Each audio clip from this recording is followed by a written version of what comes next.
So a question you might ask yourself is, I don't have an LED torch. Should I buy one, or can I stick with what I've got? Well, honestly, you can get quality LED torches quite cheap these days. Yeah, go and buy yourself one. It really is worth it. But on the flip side, a good old incandescent Maglite can still be very, very usable. You can buy LED upgrades for them for about £10, maybe 15 quid in the UK, so you can sort of transform the performance. But you know, if you want to keep it with a regular bulb in there are other options. So what we've got here is two old Maglites that I've just done a few rather simple mods to. So the one that's in pieces here at the moment, this is a 3D cell Maglite, so to use the large D cell batteries, you'd have had 3 of them in here. But those batteries give great runtime, but if they leak, that's it, it ruins the torch. You can hardly ever get them out without damaging anything. But what you can do is you can get little adapters like this, so you can put AA rechargeable batteries in. The runtime won't be quite as good, but it'll be good enough. Now you can get them in parallel, so you need to know a little bit about parallel and serial. So if you put batteries in parallel, you'll increase the capacity but keep the voltage the same. If you put them in serial, you'll get the same capacity but you'll increase the voltage, and there's benefits to both depending on what you're trying to do.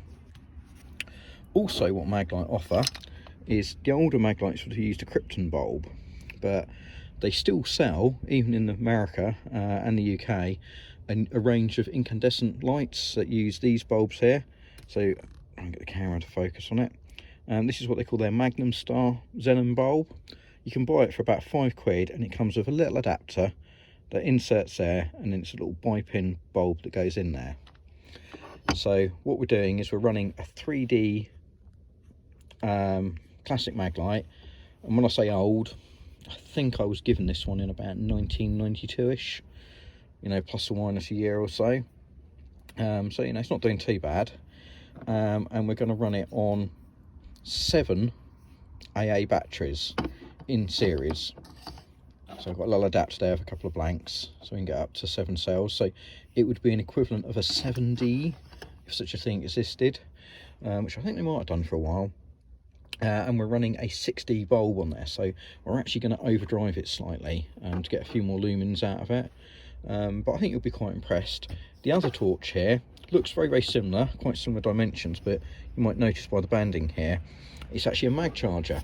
This one's not quite so old. I think I bought this in 2003ish, you know, so it's not new, it's still quite old.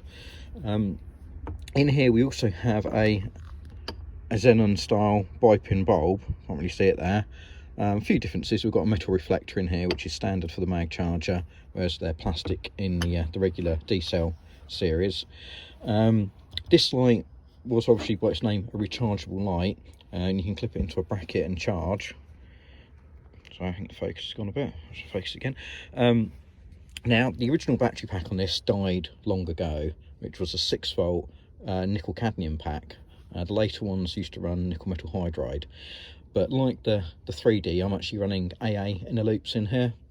They're low self-discharge, they last for ages, and I just take them out to recharge them, although you could modify the charger to charge them in the torch still. Now this one I'm only running at 7.2 volts, that's 6 batteries. This one here, we've got 7 batteries, so we're running at 8.4 volts, a little bit higher. But we'll give them a whirl and see how they perform. So first up is the 3D running on the 7 AA batteries, and we'll see what it does. It's like, okay, it's not the same as some of the LED lights we get, but you know what, it's not bad. Look, we can see close up, we've got some spill in there. Now I've tried this on my home light box setup, and I'm getting about 230 lumens out of this thing, and 21,000, 23,000 CD. That's not bad, you know. So that's more lumens than some of the small sort of AA torches you get, or even 14500 or 16340 ones. And you know, over 20,000 CD is some pretty decent throw, and you can see, you know, we can light up the yard quite well and see what's going on, you know. And a bit further afield, I'm pretty sure we'll be able to light the building up over there. we've got a tree over there which doesn't show up quite so well on camera, but actually by the eye it's pretty good. You know, this is still a highly usable torch, and of course we get quite a nice colour rendition because it's an incandescent bulb. You know, you don't get the horrible white tints or blue tints that you get with some of the cheap LED lights. The beam pattern, it's not perfect. You know, the hotspot, obviously you get a few artifacts in it due to it being a bulb, but you know, we can widen that out so we can get a bit of a flood beam there.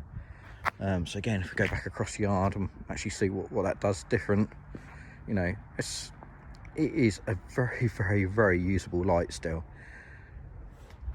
Now we'll try that and compare it to the mag charger. So the mag charger is running at lower voltage, but it uses a different bulb. It's slightly bigger, and I think straight away you can see actually the mag charger is brighter, which tallies with the figures I get. I mean, this makes about 330 lumens on my light box, and I'm actually getting over 40,000 CD, which is really quite impressive. So again, yeah, this thing is really usable. I'll try it across there at the building, and you can see how actually that's lighting up better than the 3D was, and on the little tree there. And by the eye, this thing is pretty sweet actually. I actually use this one quite a lot. So you know, in 2021, if you don't have an LED torch, it's not the end of the world. You don't need an LED torch. You know, a regular bulb can still perform pretty darn well, really. Just depends really what you want from it. And if you've got some old Maglites lying about, yeah, it's fun to upgrade them to LEDs sometimes, but you know what? It's kind of fun keeping them with an incandescent bulb. You know, just play about and see what you can get them to do. You can mod them a lot further. There's a lot of bulbs out there that will produce higher wattage. They get a lot hotter. You get shorter run times. You might need to change to glass lenses, although the mag charger has that anyhow. You know, metal reflectors, but yeah, don't stop using your old lights just because they're old. They can still be really good.